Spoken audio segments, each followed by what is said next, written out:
So, Professor Sciubba, let's... Sorry.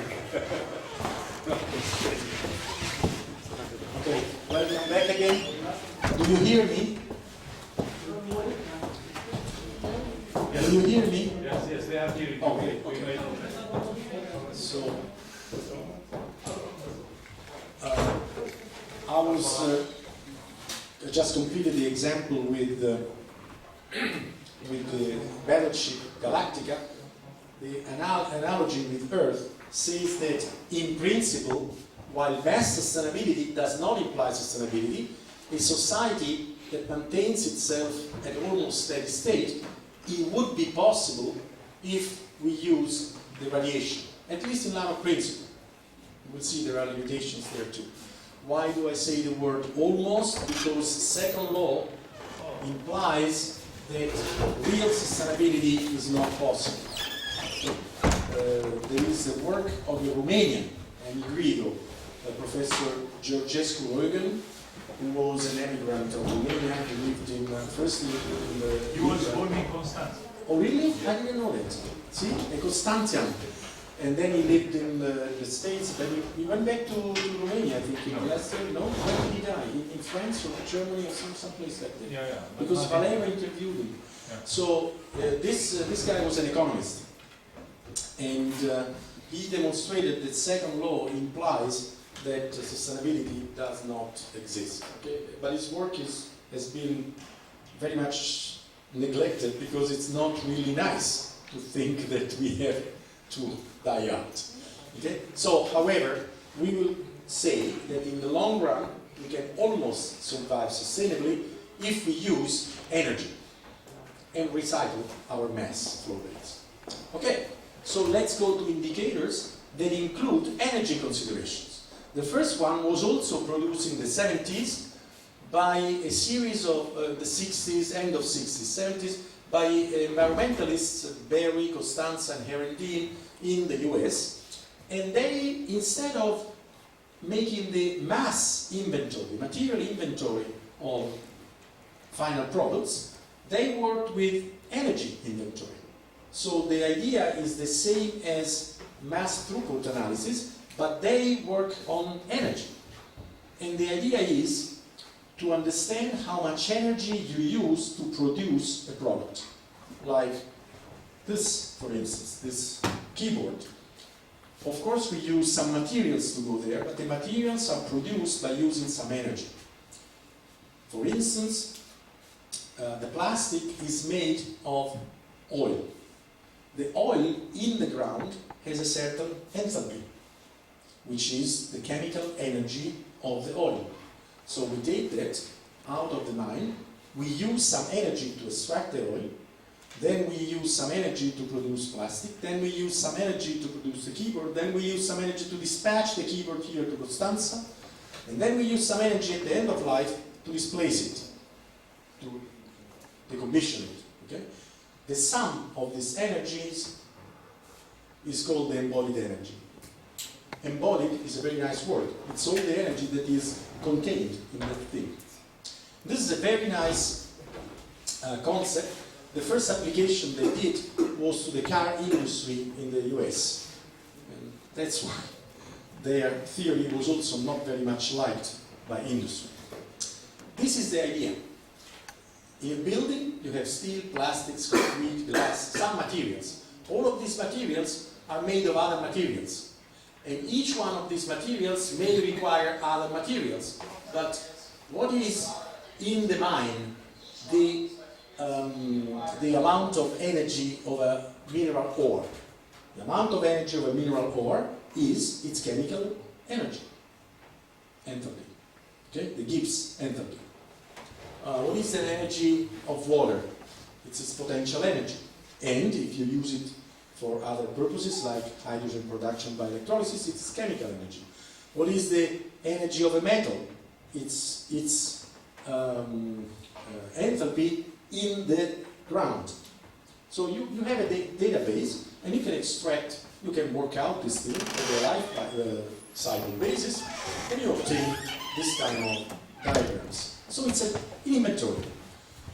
And the idea is you will remember this graph. It was done, the same graph, for the mass analysis. Only now, we are extracting from the biosphere energy flows, or compute the ores in energy flows. But we can also include wind, solar energy, and hydraulic energy. So it's an improvement. Then we use this energy in the society, we store some, and we discharge some energy in the environment again. Well, this is the embodied energy of a product, is the sum of all the energy flows stored in time, so this would be really an integral, in that product, which is the sum of what goes in minus what goes out, energy-wise, fluxes of energy. This is a good method because it also does not include chemical considerations. It only deals with energy, which is a physical parameter. It assumes that you can provide an energy analysis for each line of production, so it can be used to compare different alternatives to produce that keyboard, for instance. Also, you can define a quantity which is called the energy return on investment. That means how much energy you obtain from the use of something divided by the energy which you had to spend to produce something. Of course, in the case of a keyboard, it's difficult to understand how much energy you can get by using it. Okay? So in some cases you have to change slightly this definition, but this definition applies very well to conversion plants, like coal versus oil versus gas versus or diesel versus auto engines and things like that. Some analysts have even proposed, like Constanta for instance, an energy theory of value, where the value of goods and services, not the price value, is proportional to the amount of embodied energy. In other words, the idea is, and this is important because we will go back to that when we talk about exergy, I'm not concerned about the cost of this thing. I'm concerned about the kilowatt hours which have been embodied, the joules, which have been embodied in that thing. So you have to buy a car, and I compare a Fiat with a Ferrari, the cost of the Ferrari is 10 times that of the Fiat, 15 times. But the energy which went into the Ferrari is not 15 times the energy that went into the Fiat. Okay? I'm not using that argument to encourage you to buy a Fiat. I would never buy a Fiat myself. So, but the question is, there is a difference in value, the ratio of kilowatt hours Ferrari divided by kilowatt hours of Fiat, which is different from the ratio of the monetary cost of that item. And that is important when you consider, for instance, kilowatt hour produced by coal divided by kilowatt hour produced by gas. Okay? The embodied energy is different in both plants. So is the ratio equal to the cost? It isn't. So this is a good method, and the embodied energy makes you capable of calculating that cost. Well, there are problems in allocating, but that's a different thing. There is a point which still is not good for the energy accounting. Suppose that we have two societies. Well, actually, the same society, two sectors. One sector uses electricity, extracts electricity, 2,500 kilowatts per person per year, suppose, and extracts heat at the rate of 500 kilowatts per person per year. The other sector extracts less than half electricity and 4 times as much heat. So the sum here in energy is 3,000, and here is 3,000. So the energy accounting method, this embodied energy, would say the two systems are equivalent. The two sectors have an equivalent energy consumption. Well, that's not true, because to produce electricity, suppose that you have the same plant, which has an efficiency of 0.5, to produce 2,500 kilowatts of electricity, kilowatt hours of electricity, you need 5,000 kilowatt hours of heat. And to produce 1,000, you need 2,000. So the sums now are 4,000 on this side and 5,500 on this side. So this sector consumes more resources than this sector. But the energy analysis doesn't tell you that. And the reason for which it doesn't tell you is that it neglects second law. Because it assumes that electricity and heat are the same form of energy.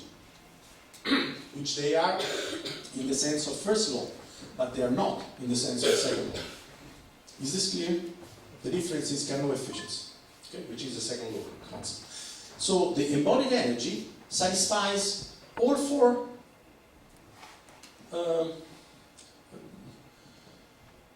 criteria, except possibly for this because of toxicity. We didn't talk about toxicity here, but it doesn't comply with the second law.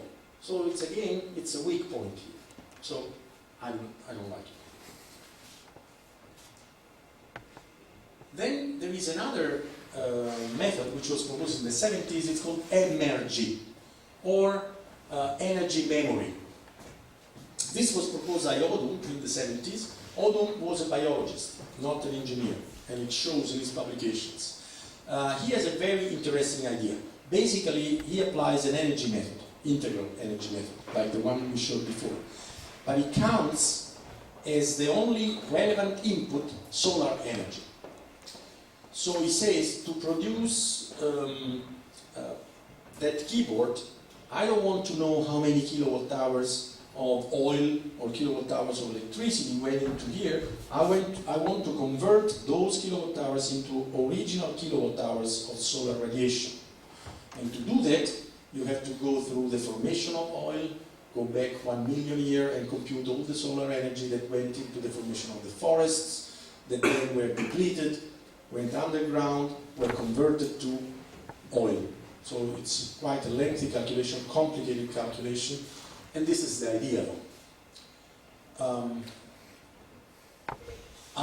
This is in your material. I will skip this because basically my critique to energy is that it is a first law method. So this is all the explanation of why it is a first law method. But I want to get to the problem, the point here. This is the ranking of energy that Odum has in mind. This is a picture extracted from his book. He says there is solar energy coming in, the Earth. Some solar energy goes back. Some is converted into heat in nature. Some goes into the ocean, some goes to the atmosphere. Atmosphere produces rain, heat goes to the crust, ocean gives heat to the crust. The rain from the sun and moon tidal energy and from the deep earth heat, they flow into the crust and originate the mineral fuels that are used by the civilization. This is the network of energy transformations according to an energy. And the idea is that the energy is the amount, energy of some flux, is the amount of solar energy needed to generate that flux, A. So you have different inputs, a transformation process, and the output has as an energy the sum of the incoming energies, emerges. So this is an energy account. The amounts are measured in joules, but Odum called them solar M-joules, to remind us that that's a joule of energy, but of solar origin. For instance, wood has, I think, 1 joule of energy in the wood has the value of 4,000 M-joules. How they compute it? By tracing the biosphere efficiency, the growth of the tree, and so on and so on. So it's an energy accounting method. And the amount, the ratio between the energy of the product and the energy of the product is called transformative, which is the basis of the calculations of energy. There is some algebra which is quite complicated, But this is the scheme of a calculation done with energy. Suppose that you have wheat. What is the energy of wheat? You have to go back. To produce wheat, you need diesel fuel for the machinery, you need manure, you need coal for the steel that makes the machinery, you need oil to feed the machinery, and so on. You go back and see that the sun produces grass that feeds the cows that produce the manure. Produce the phytoplankton which produced over 1 million years oil. Then produce the kerogen which also produce oil, because oil can be produced with 2 different processes. It produces through a process in the crust iron ore that goes into iron, goes into steel, goes into machinery. Produces the wood that produces the coal over 1 million years. Produces the phytoplankton which, that's double. Okay, this is double, this is my mistake. Okay, so this is, for each of these steps, you have to make your proper calculation. You don't make it, they did it. Okay, you have a table with all the transformities. That is, for 1 joule of diesel fuel, you know how much energy went in. For this amount of energy, you know how much energy went here in, you know how much energy went here, and so on and so on, and you know the number of solar M-joules. So inside of each one of these boxes, there is a number, and the number is the transformity. Okay? This is a complex, not a complex bookkeeping, but it's not more complicated than a normal energy bookkeeping. It has peculiar algebra rules, but this is algebraic consideration, that's not important.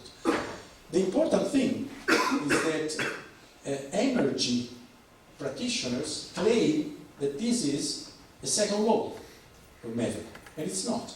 And the easiest way to look at it is you look at the Earth budget. This is according to the energy, and this is according to Shargut, an exergy analysis. Jan Shargut is a big guy in exergy.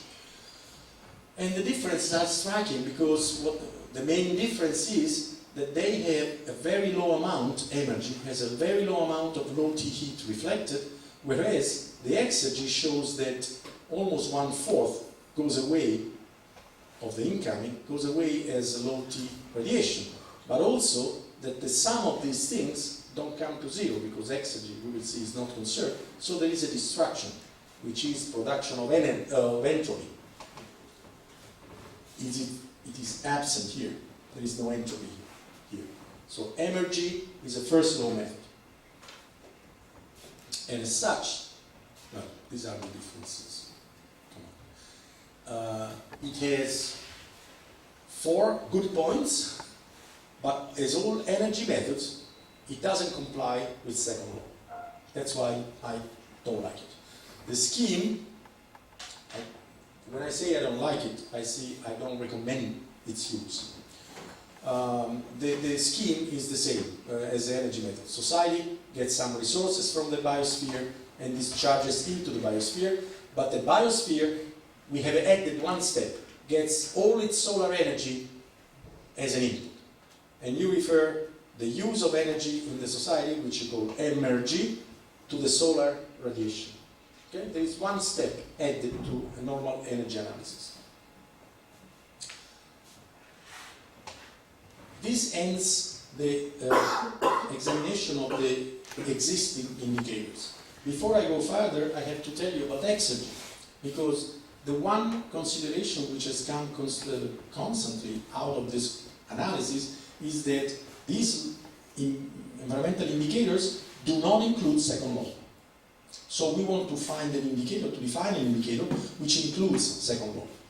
And to do this, we have to talk about exergy. What is exergy? I hope you have heard about it, but it's a thermodynamic function that measures the maximum ideal work we can extract from a system in a certain thermodynamic state. To extract this work, we have to take the system, put it in contact with the environment only, and have it proceed to transform into a state S1, which is the same as 0, which is the same as the environment. The environment is considered as a very large, infinitely large system, which doesn't change its temperature or pressure or chemical composition when it's put in contact with this small system. Okay? This is a definition, one definition of exergy. It's more complicated, but well, there are books written on exergy, so I cannot develop it here. But what is interesting is that it can be shown that for a gas, for instance, this potential work maximum, which is exergy, I will call it E from now on, is the difference of enthalpy minus T0, which is a reference state, multiplied by the difference of entropy between the initial state and the final state of the system. What is interesting in this definition is that if you have many states with the same enthalpy, but they have different pressures, for instance here in this diagram, each state has a different exergy. So exergy accounts for both temperature and pressure effects for a simple gas. It also accounts for chemical effects, okay? But in this simple representation. So the exergy of state 4, for instance, is less than the exergy of state 2, which is at the same temperature, because state 2 is at a higher pressure. And so you can extract more mechanical work from a gas which is at higher pressure, even if it is at the same temperature. Okay? So that's the concept of exergy. The exergy is a function only of the states J, the initial state, 1, 2, 3, 4, and 0. That is the environment with which you put this system in contact. So it's a thermodynamic function, but it requires the definition of a reference environment. And of course, it's convenient for our considerations to take the external environment average composition, pressure, and temperature as a reference state. Okay?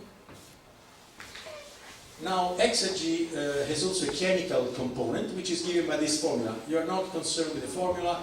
This is kinetic energy, exergy. This is potential exergy. This is chemical exergy. And this is what is called thermodynamic exergy. Okay? So there are different forms of exergy which add into its calculation. There would be here other terms, like if we want to include magnetic exergy, vibrational exergy of the molecules, nuclear exergy. There are terms for each one of these contributions. But we will neglect these two and consider only chemical and thermodynamic, because this is what concerns us. So, this is in your slides. We don't need to go through this. What we need to know is that exergy is not subject to a law of conservation. Remember, mass is conserved. That's a principle in thermodynamics, in physics. Energy is conserved. That's the first law of thermodynamics. Exergy is not conserved. We could also understand that if we look at the formula. It's a difference of enthalpy, which can be conserved in ideal processes, minus a difference in T0 times a difference in entropies, which are generated in irreversible processes. And if a process is called irreversible, it's because you can't go back. So the entropy generation is always positive. And if you subtract it from the enthalpy, obviously exergy can only decrease in real processes. And this is very important because it's the first time in thermodynamics, besides entropy, which is more difficult to understand though, that we see that real processes, which are all of course not natural processes besides engineering processes, have one way only of going. They can only decrease the exergy content of the medium, that is, of the system, which is going through the process. Okay? The system can increase its exergy only if it gets some external exergy supply. If you take away that exergy supply, the system evolves always in the direction of decreasing exergy. There is no conservation law for exergy. Okay? This is very important. Okay, this is very important. I'm sorry I have to skip because this is a little story of exergy. It was called, the word exergy is already in the works of Maxwell and Gibbs, but they called it, Maxwell didn't call it at all. And Gibbs called it the availability function, but he meant something different from what we call exergy now. Rand was the first in the 50s to define the exergy as a name, and then there were works in Germany and in Russia and in the States, also in Italy, working by thermodynamicists working on exergy. This is the definition again, is the amount of useful work that can be extracted from a certain system. And this useful work is not measured by the enthalpy difference. State from H1 to H2 produces so much work. No, produces less than this work in a real process. How much less? H1 minus H2 minus T0 times S1 minus S2. S2 minus S1, which is positive, so it's always a minus 2. Okay? Non-conservation of exergy. When we apply this concept to the analysis of a system, we see that the balance becomes strange because we don't have E in, exergy in, minus exergy out is not equal to 0 anymore. Because the exergy in a real process is always larger than exergy out. So how do we account for that? We are engineers. We don't like the sign larger than. So we put, see, this would be the real balance. But we say that in words. The exergy in is always larger than the exergy out. Then as an engineer, the first question I ask you is, well, what does it mean? How much larger? Okay? Put a number there. So you say, well, okay, I'll tell you that it's larger, and the difference I'll put it here. So that you are satisfied as an engineer, and you get a 0 on the right-hand side. Okay? And that's what we do. The thing is, we have to keep in mind that this E lambda is not a real flux. If we go through the balance of the system, we have inputs, real fluxes, solar energy, material energy, chemical energy. Real outputs, a product, a flow, a discharge. Lost. What is lost? It's, suppose you have a gas turbine, you discharge some hot gas at the stack. That is lost, it goes into the atmosphere. But it's real exergy. It's a hot flow that goes out. As a matter of fact, you could recover some of this exergy. Okay? But it's lost. For the plant, it's lost. But besides that, there is a fake flow, non-physical, which is this difference. So this is not a flow. If you had an exergometer, you could measure these flows. There is no exergometer, of course. You can't measure exergy like temperature. But if you had one, we would measure these, and not this, we wouldn't see that. And that's a very important distinction because many textbooks, for instance, make this, and many colleagues also, make the distinction, don't make the distinction between lost and destroyed. Okay? So this is very important, and keep this in mind. This is not a... Okay.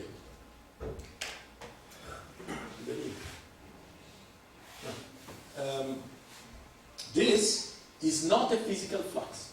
And this is a balance, what we call the balance of exergy, which is a fake balance, because really there is no balance. Okay? This must be clear for the next point.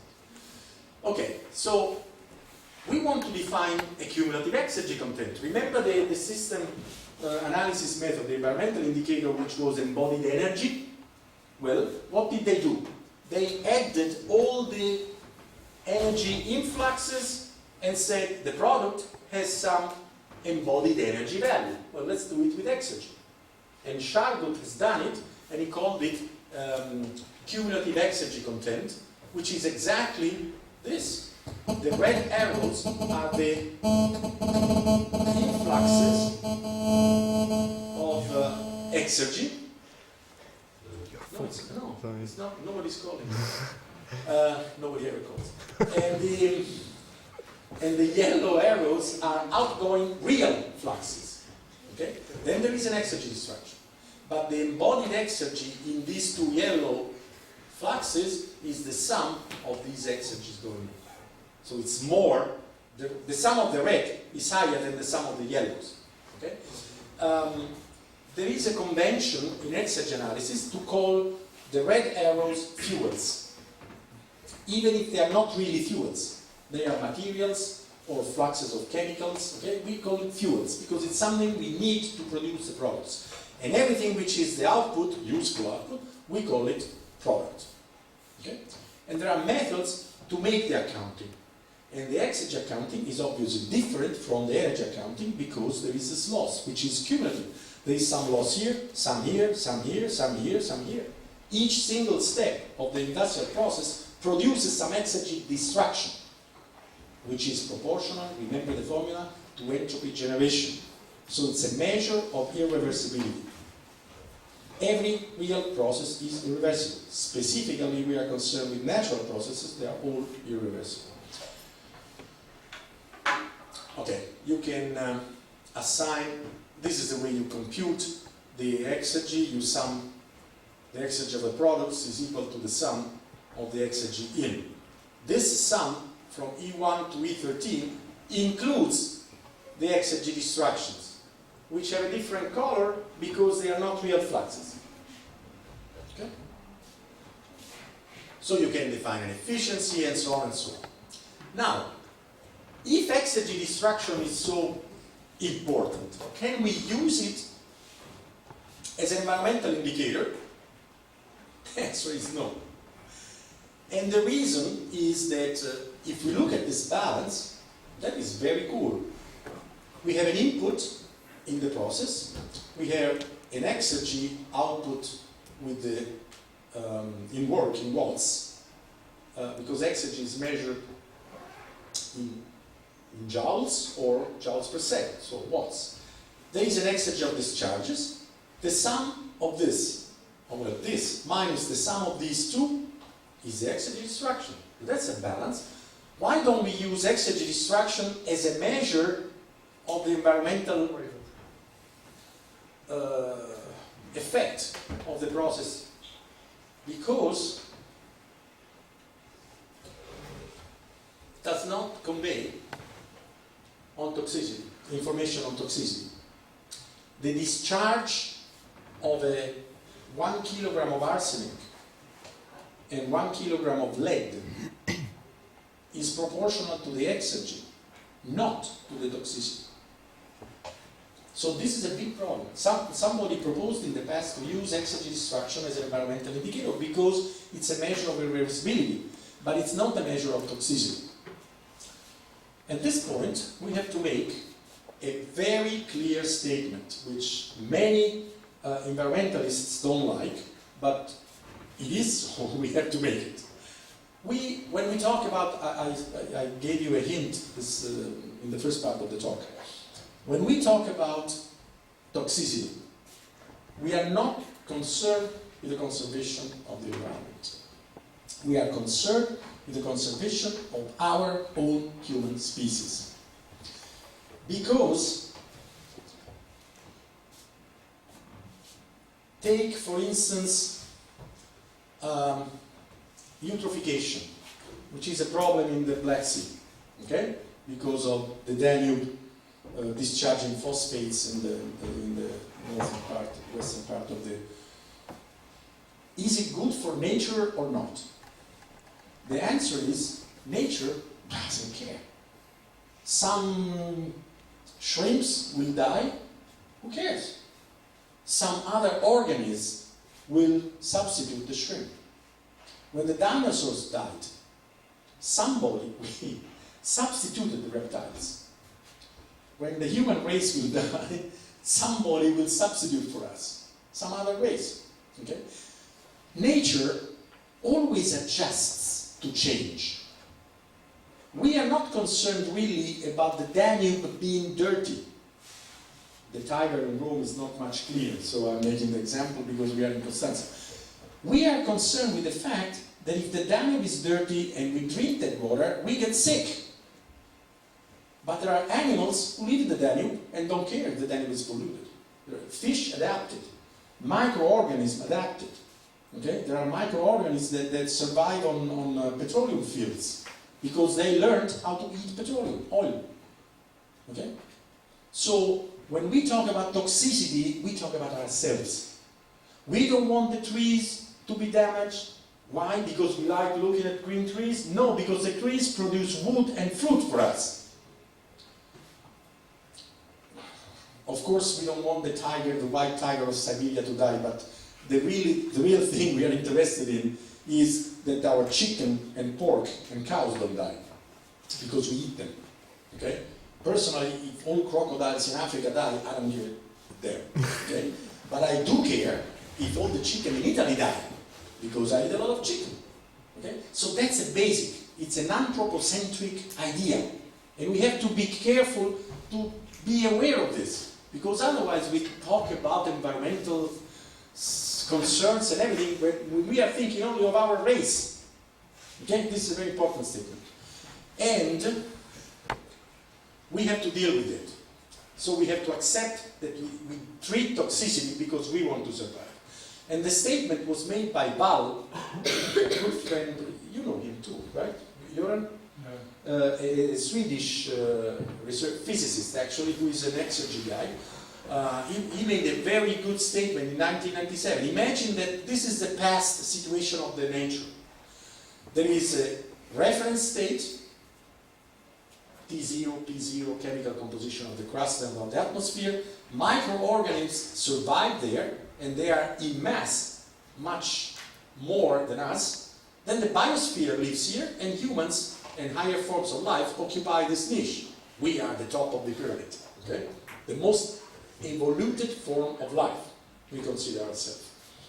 Maybe a shrimp thinks differently, but we are here. Suppose that the environment changes.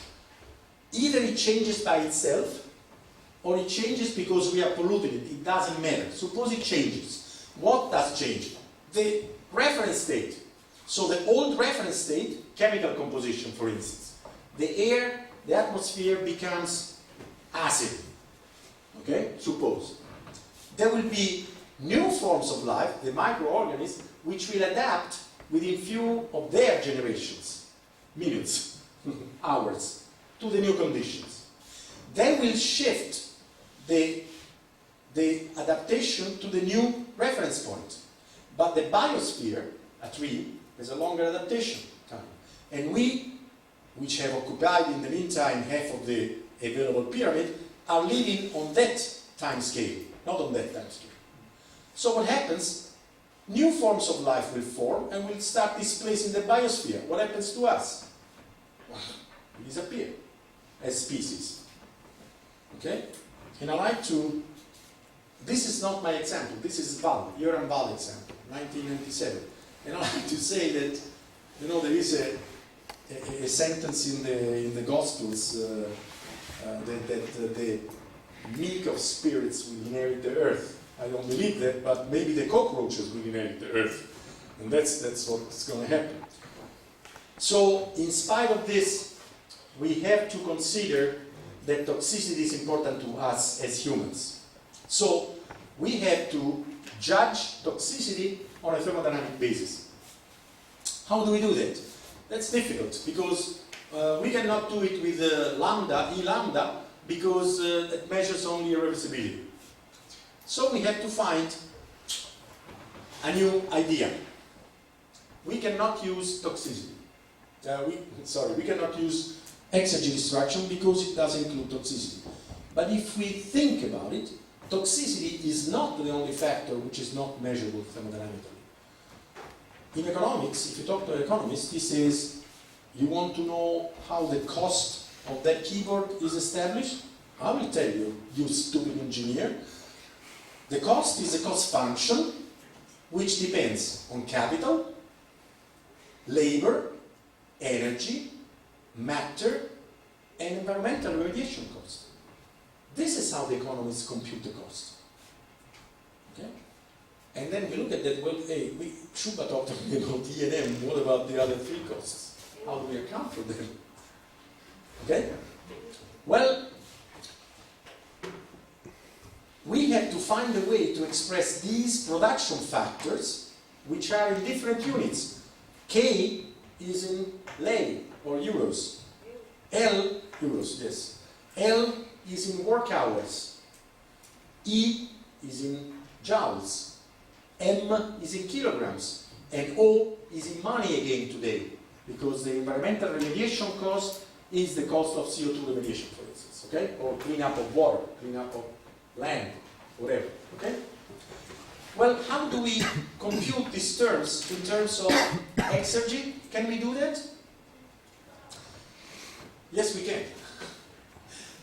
Why exergy? Because exergy already accounts for energy and material. I've shown that. Okay? You can compute the cumulative exergy content on the basis of a mass flow analysis and an energy flow analysis, introducing the concept of exergy. So what we need to do is to express K, capital, L, labor, and O, environmental remediation cost, in terms of exergy. And this is my contribution, which is called extended exergy, which is the new ecological indicator that I proposed. This was proposed 1998 for the first time. But nobody listens to me because I'm Italian and I don't know, they don't like nice. So there are very few people using this. There have been analyses done with extended exergy of the Italian society, English society, Brazilian society, Turkish society, Norwegian, Dutch. So there are of several sectors and products. So there is a lot of applications. But it's debatable, and I will show you why, and I will show you what is the part which economists don't like. So, I want to define extended exergy. What is extended exergy? Extended exergy of a commodity, it's like embodied exergy in the keyboard. Only it includes the physical exergy, the chemical exergy, then the kinetic exergy, potential exergy, and this is all the physical part, which we know how to compute for each material. Plus capital equivalent exergy, labor equivalent exergy, and remediation equivalent exergy. How do we compute these things? So we know how to compute the first four terms, the formulas you have in the handout. I have to convince you that I have a method to compute these things, and I have to convince you that this method is acceptable. Let's start from this consideration, which I copied. Let's say I got inspired by energy. That's why analyzing the past theories is important. Odum was the first to say that economic systems survive only because there is the sun radiating energy. Okay? He made a mistake because he didn't consider second law, but I do. I consider second law and say economic society, ecosystems, function only because of the energy and material fluxes, that is exergy fluxes. Remember the spaceship Earth analogy? That's why I'm using this idea. So the cost of a commodity is not only capital, the cost is the physical exergy, the labor exergy, and environmental exergy, remediation cost. I want to define extended exergy as a measure of cost. What cost? On the basis of resources.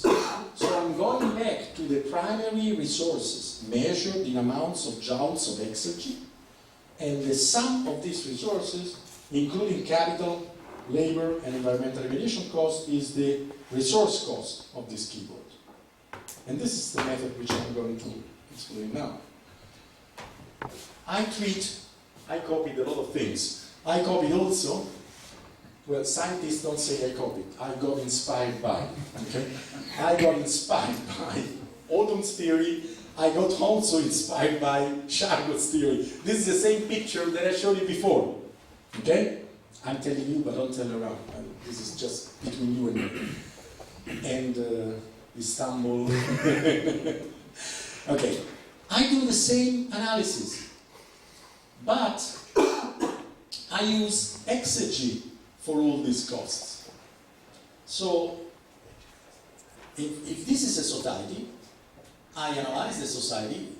There is an input, an output, which is equal to 0, because we don't discharge anything. And there is these sectors, conversion, industry, tertiary, transportation, domestic agriculture, and extraction, are interacting, exchanging flows of energy, material, money, and labor, and remediation cost. I want to compute this in extended exergy, in exergy. So the first axiom is, I need some assumptions. All activities are sustained by a continuous influx of exergy from the environment. If we cut this, we all die. This is the spaceship analogy. Okay? So I got inspired also by Boulding. Well, what is the exergy equivalent of labor then? It's very easy at this point. If I work 8 hours per day, I eat, sleep, walk, drive, and consume goods for 24 hours. So the amount of exergy that I consume for my 24 hours of life is the amount that has to be considered as the equivalent of my 8 hours of work. It's my resource consumption. It's like environmental footprint. I also got inspired by environmental footprint. Okay?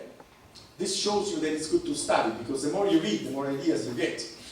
So, the content in exergy of 1 work hour is the consumption of resources of the worker to generate that work hour. That is, to survive for 24 hours per day. What are the resources he uses? Food, clothing, transportation, electricity, everything. And we know how to measure this. These are physical resources. Okay? So, if you do this,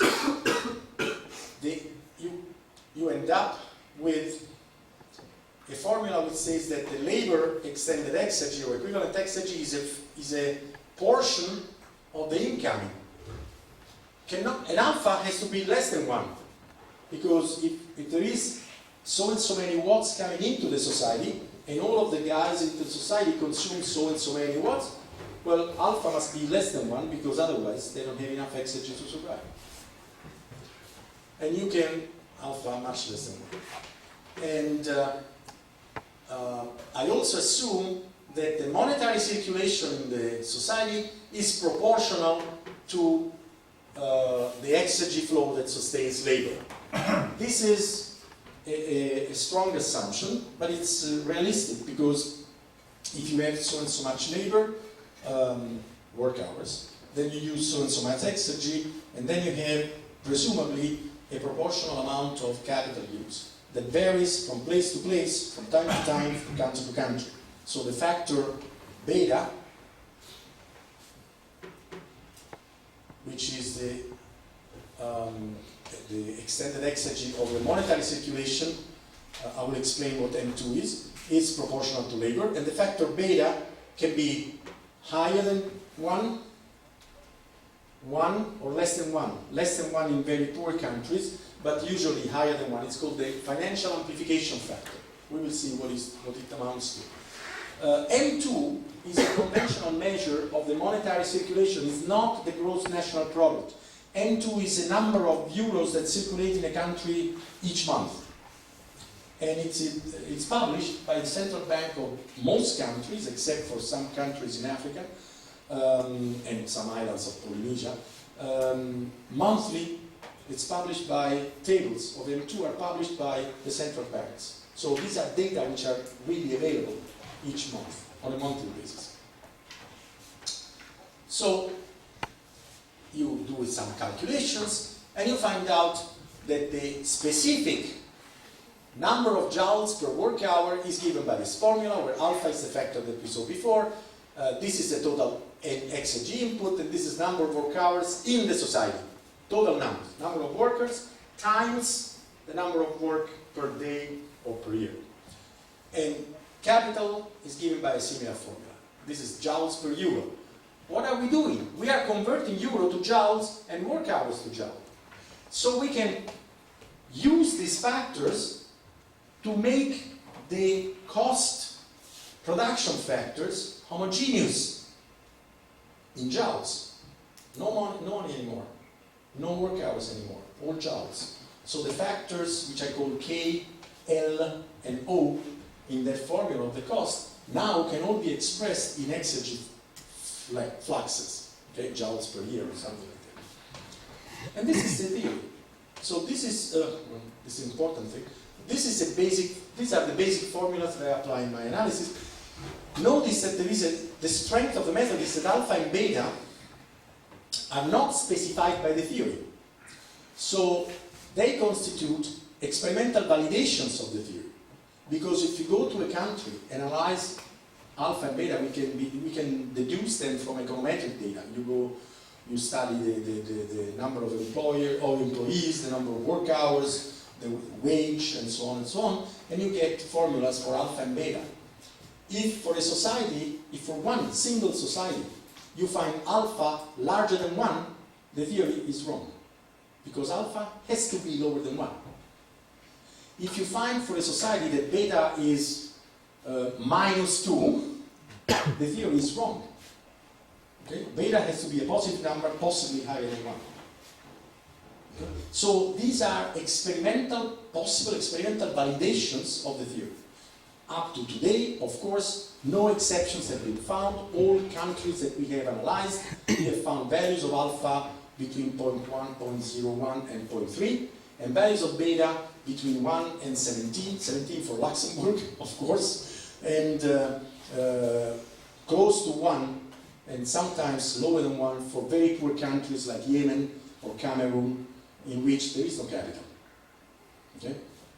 So these two coefficients represent the experimental validation possibility for the theory, which is important. So what we do? Now I substitute to these energy fluxes extended exergy fluxes. And I have an extended exergy balance. What does it mean? That I can get an extended exergy cost of the product expressed in joules, based on the exergy of the material, the exergy of the energy flows going in, on the exergy equivalent of the labor, and exergy equivalent of the capital. Didn't I forget something? Environmental costs. How do I compute environmental costs? Well, this is an original idea, the only original idea of extended exergy. I want to compute a remediation cost, an ideal remediation cost. What do I do? Suppose that you have some society that discharges some flux, E4, into the surroundings. And E4 is constituted of, where are they? Come on, no. I forgot. E4 is constituted of 3 fluxes, E41, E42, and E43, that are all larger than 0. So the exergy of the discharges is positive. The exergy. So the idea is, when is the exergy impact on the environment equal to 0? When the exergy of the outputs is equal to 0. The exergy of the flow discharged into the atmosphere or the crust of the water is equal to 0. I don't care about toxicity in this case, because this was my critique to the other theories. I don't consider toxicity. I want to make the exergy of discharge equal to 0. That means that I'm discharging a flow at the same temperature as the environment, at the same pressure as the environment, at the same chemical composition as the environment, which is ideal, of course. Okay? But I don't need to think about toxicity, which was a big problem before. Okay? So the problem is, how do I calculate this thing? Well, first, let's say that if I want to annihilate E4, the impact, I have to set the extended exergy of 4 equal to 0. To do this, I have to change the exergy of the effluent. How do I do that? I insert a treatment plant on the effluent E4. An ideal plant at this point. What does this ideal plant need? It needs some exergy input. I have to build it, some embodied exergy to build it. I also need some exergy to make it work, to operate it. I need some labor exergy. I need some capital exergy. And I account for those with these arrows E5 and E6, which are consumptions What is the result? That now the E for 1, E for 2, and E for 3 are equal to 0. I made some chemical treatment, hot heat treatment, and mechanical treatment on the effluent, so that the pressure, temperature, and chemical composition of each one of these effluents is equal to 0. Now, these are equal to 0, but I have added 2 more inputs to achieve this 0 impact. So, the cost of the products, the useful products, E2 and E3, have been increased by these amounts. What is EE5 plus EE6? Is the environmental cost of the treatment. Is this clear?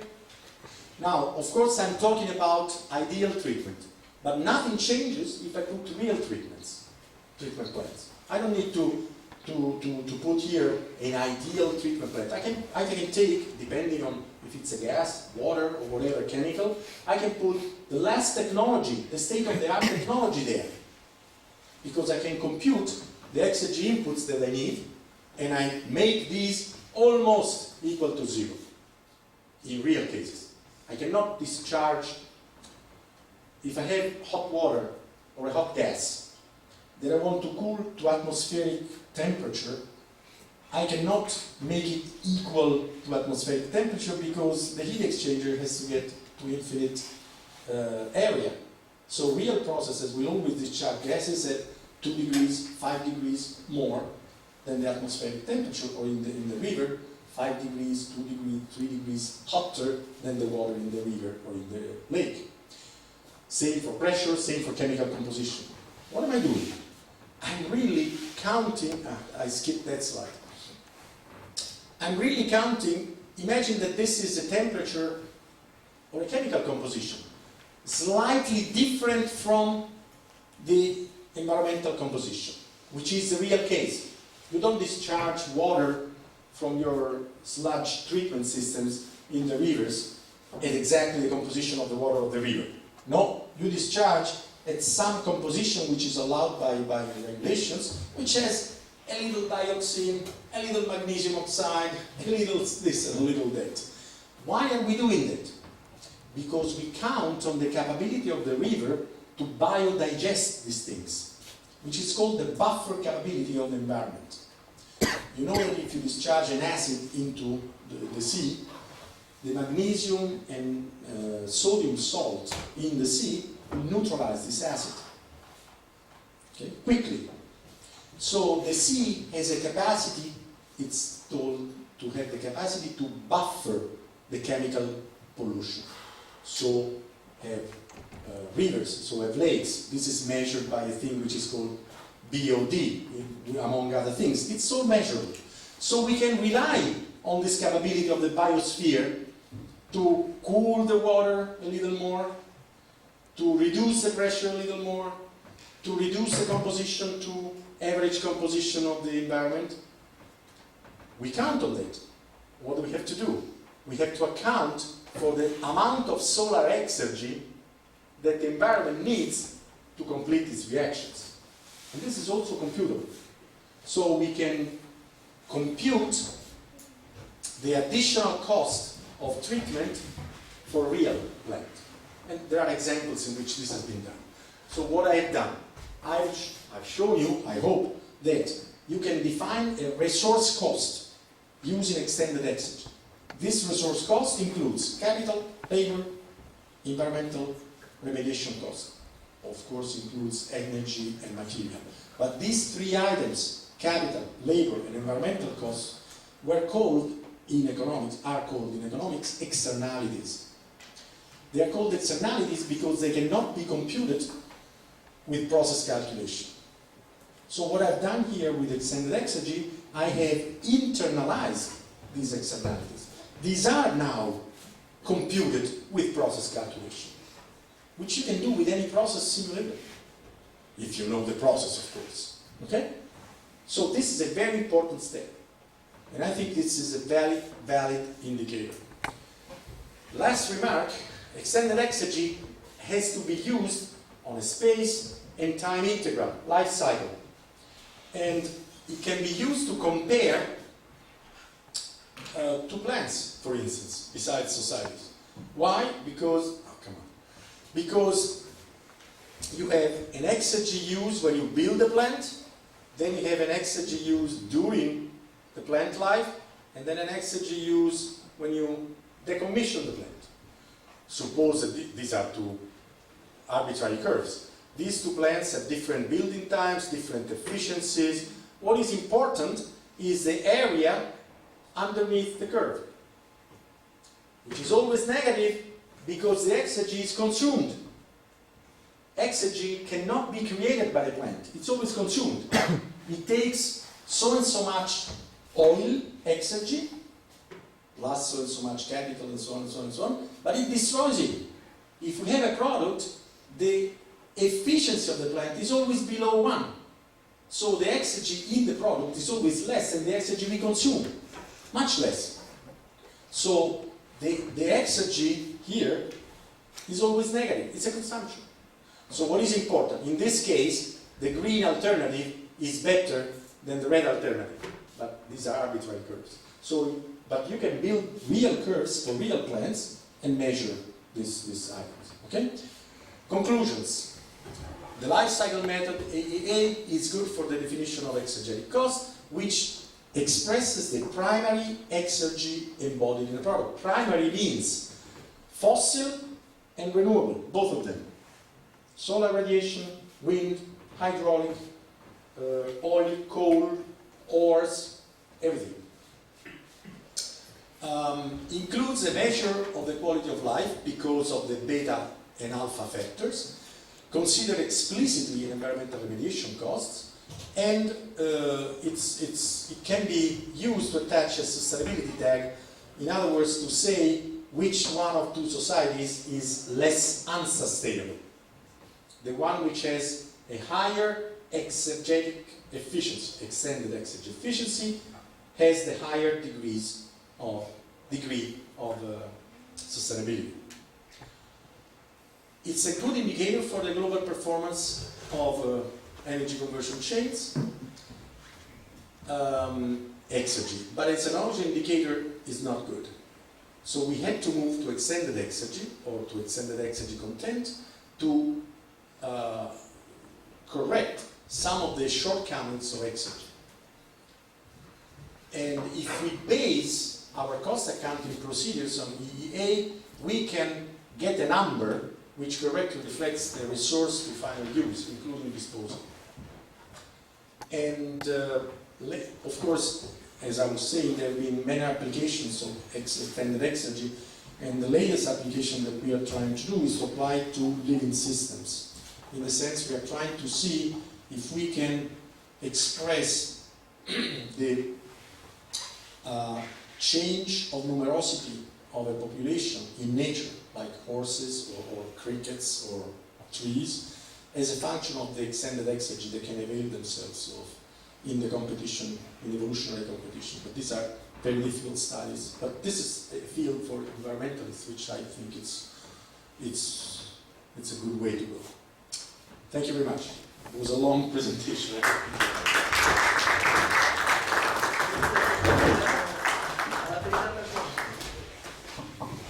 No questions? So I would like to tell you that here we have the master degree students, and some of them they have some subjects for their dissertation, for their thesis. And we have done Joachim there. Me? Yes, of course. And he has the following subject. So we have a village, which is located in the middle of nowhere. With câte hectare are some? Well, let's say that almost 5,000. 5,000. So the village has a surrounding of about 5,000 hectares of farming land. And now this village is as I mentioned, in a very, let's say, dramatic economic situation. The people there, they don't have labor options, and it's something like self-destroying village. It's one of the typical villages in Romania. It's not only that one. But this is a particular one. It's the village where I was born. the name of the village is Tataru. I changed. Yeah, I feel your pity. Okay, so the subject that actually Dan has is to find out a possibility for rejuvenate, I mean to revitalize the activity and to make it, as you said, not full sustainable, but to have it almost sustainable aspect. And in that perspective, we were facing this problem. So let's suppose that you are developing there a plant, doesn't matter which one. That plant is bringing there, obviously, let's say quantity of inflows. And those inflows have to be then discharged in the near or neighboring environment, as you mentioned there. So we have an environment which is, okay, in a very bad situation from the anthropogenic point of view, but it's a very clean and very nice place to go and visit.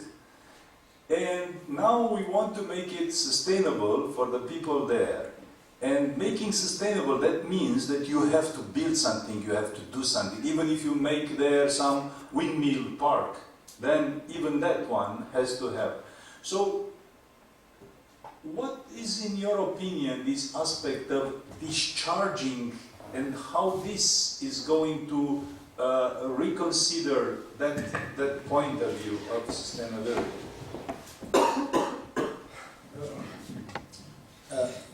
I don't know if I don't have the data. Like, is there a river in the vicinity? Actually, the water is 40 meters down. Okay, so the aquifer is... So it's very expensive to get water. We don't even know why the Tatars coming from Crimea they established that.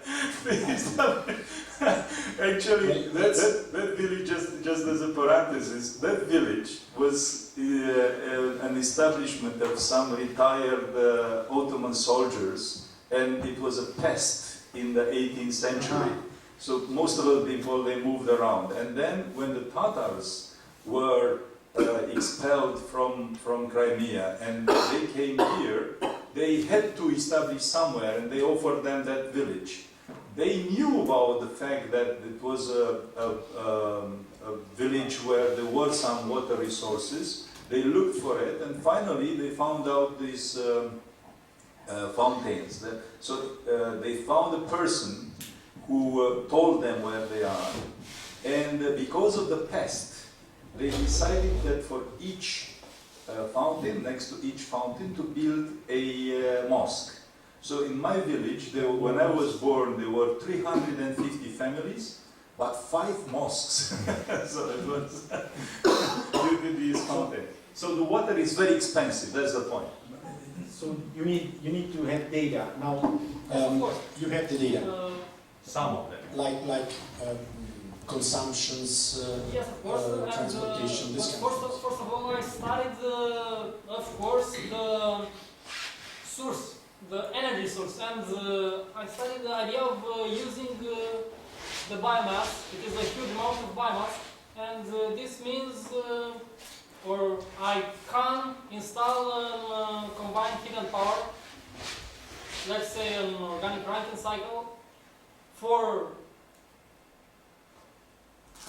yes, also electricity and heat As and primary resources yeah. for other development. Yeah, what you want is to establish first, in my opinion, what you want to do on that village. Suppose you want to build a factory or something. Then you have many solutions. You can bring the electricity through the lines. And then you have to compute. These are aspects that we know how to approach that. The point is, the aspect which was now erupting as a question coming from your analysis. your The way. environmental impact. Yes. Yeah. This extended exergy analysis, which introduce the capacity of a certain neighboring environment to adapt to any kind of inflows, because at the end, doesn't matter how you convert them. But you have to compare. Suppose that you build whatever factory and you convert the energy on site from biomass.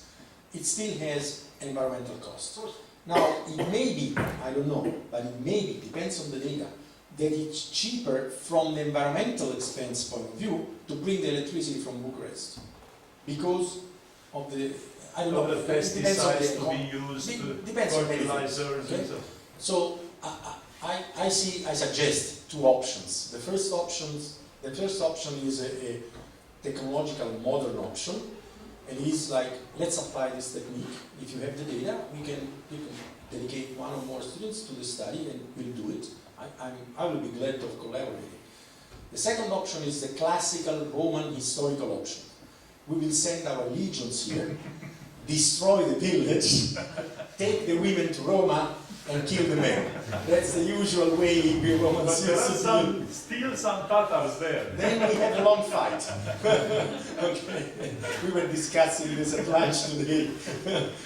When the Roman legions came here, there are some records of what they wrote, because there was a scriba, a guy who, like a journalist, who followed every region. And it's very interesting if you read these things. The first time they came here, the scriba wrote, I didn't write this, but he said, shit, the Dacians are 20 centimeters taller than our soldiers. So the soldiers were afraid to fight against these big Dacians, okay? But then in the end, the legion was stronger as organization and they won. But this is the second solution, so we can come here. I think it can be studied. It's a problem of the study will show something. The problem is who implements it. You have to convince, in my experience, I've tried to do that in Italy, you have to convince the policymakers that are politicians, usually local politicians, Yeah, to but do something. sorry for being insistent on that, but still, for instance, for that village of 5,000 hectares surrounding that farming land, do you have any methodology or any clue how to define the neighboring environment? Because at the end, you have to include this Depends in on the topography. analysis. Yeah, depends on topography. If it is, I don't know, flatland or Flat. hilly, okay, then you surely can define the land portion as the area which is treated by the inhabitants. Then you have an atmospheric portion, you have to consider a larger area, and the aquifer, you have to consider the aquifer in the land. So you can define the system. The problem is, from your description, I would say 5,000 hectares, biomass treatment, production of methane, and some energy Yeah, production. there might be some. But it's some wind. It depends on the wind maps. So it's not easy to answer this question offhand without any. But I think the environmental impact can be defined once you define the domain. And you have to know something about geography before, I don't know what Tataru lies, okay? Okay, thank you very much. Any other question from the audience? I have one more question regarding when you mentioned about the exergy of capital. Well, here we have a very big problem, because usually you mentioned that, okay, there are some data regarding the capital which are at a certain moment circulating in a certain system, national system, regional system, whatever. But besides of that, you know, in a globalized world today, and actually in many of the analyses that have been presented, we have at the moment that virtual dimension of capitals. So usually they say that for each physical unit of capital, we have up to 12 physical units of virtual capitals. So how do you consider to deal with this aspect? May I draw on the blackboard? There is a way of doing But that. you have that corner there. Only the corner. Then I use colors, okay? The one thing that I didn't show,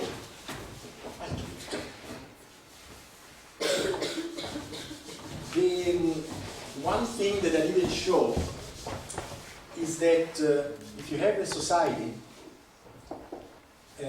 one of the flows which is coming in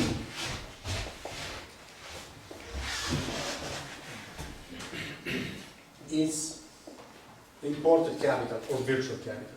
There is also imported labor, and there is also imported resources. So there are three fluxes which I didn't show there, which you have to take into account when you consider the extended exergy balance of a country.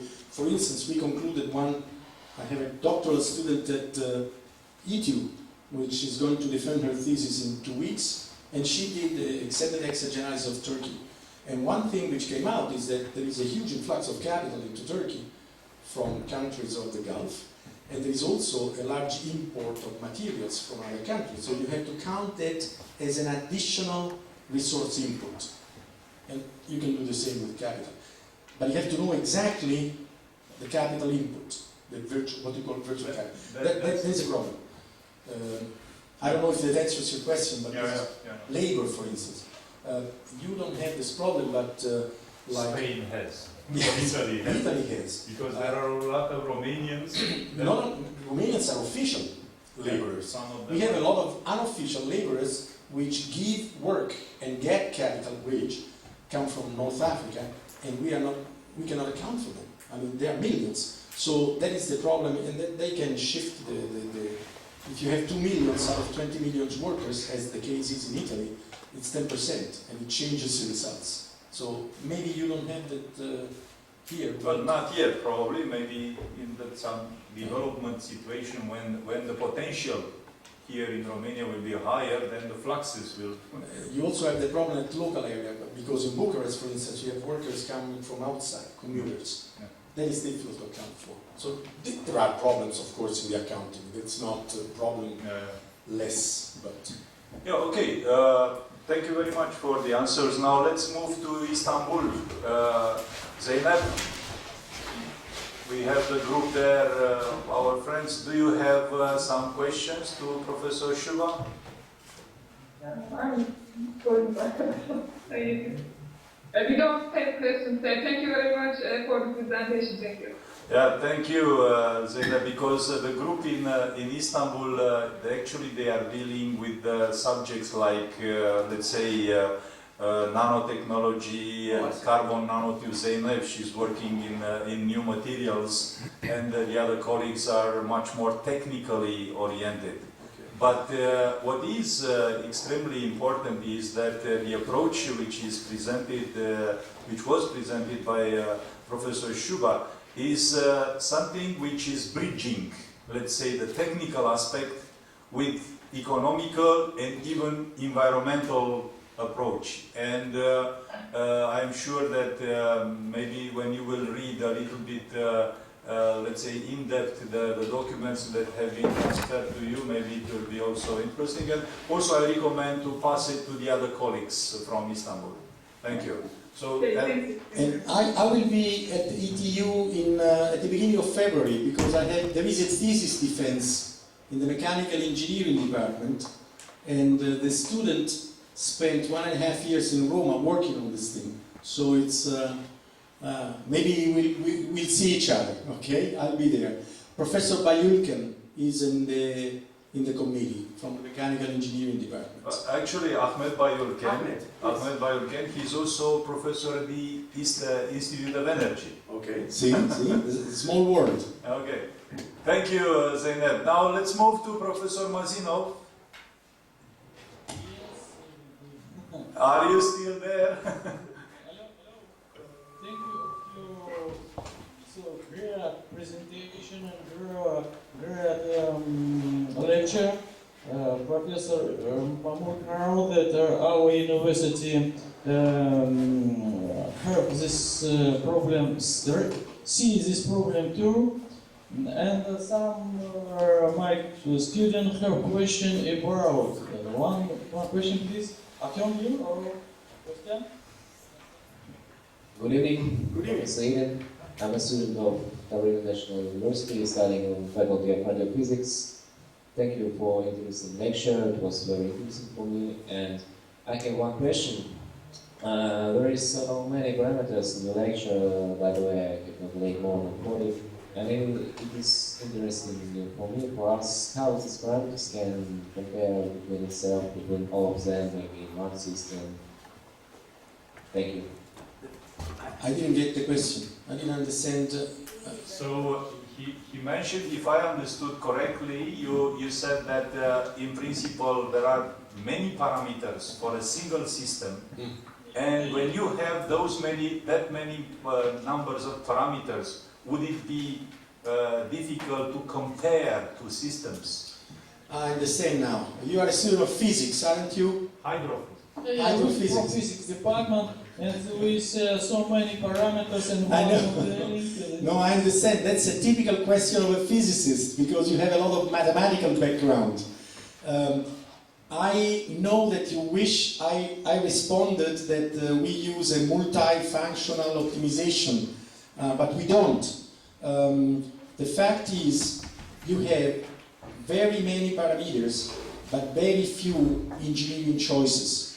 So the systems that you can compare are very limited in configuration. The differences are small.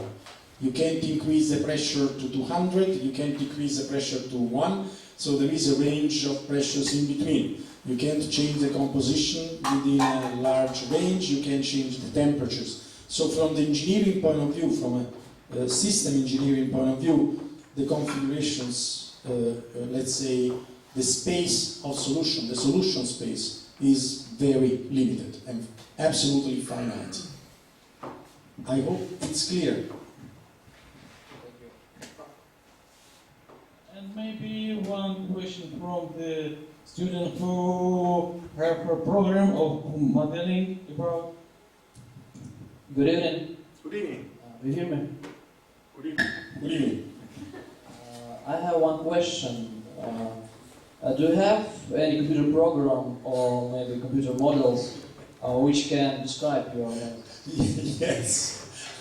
Yes, we do. We do have a process simulator which is called Camel, like a camel, and you can go on internet on the University of Rome and download it for free, and you can use it with the manual, and that's a process simulator. You have the latest version here. But actually, we They have have a questions. student, Mihai, that he already used it. Okay, good. So he presented his thesis on Camel. Wow, I didn't know that. I'm glad to hear that. And then for the extended exergy calculation, we have let's say an application written in Excel that should be applicable to any country. So these are the two codes that we have available. I hope it's clear. Yes, thank you. Welcome. Okay, Professor Mazinov, thank you very much for your questions and comments, and we are waiting for another web meeting on the 22nd of January, as it was sent the invitation from Anna Maria. Do you have any closure remarks?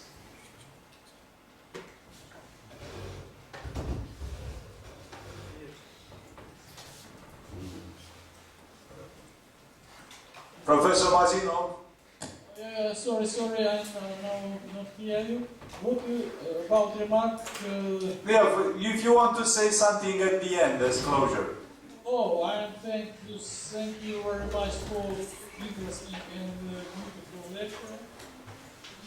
And thank you.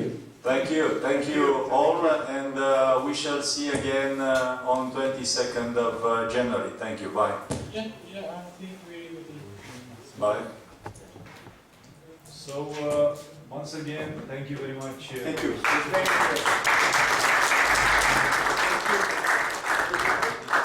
Very good.